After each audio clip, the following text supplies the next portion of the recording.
Tuna!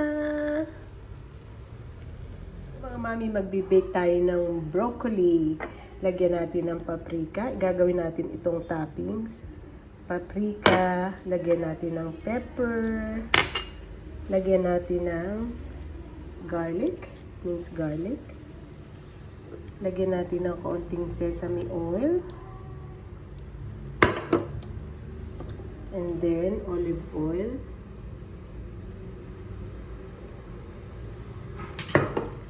Konting salt.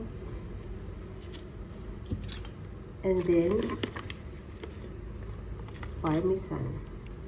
Ayan. Haluin lang po natin.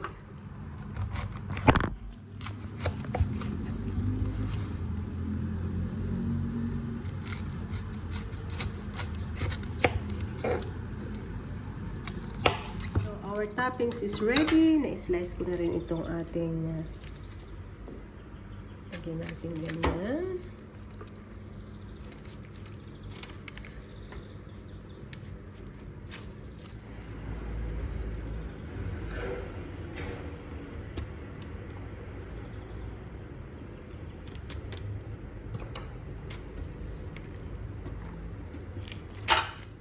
Add pa po natin ang parmesan. Let's put it in the oven.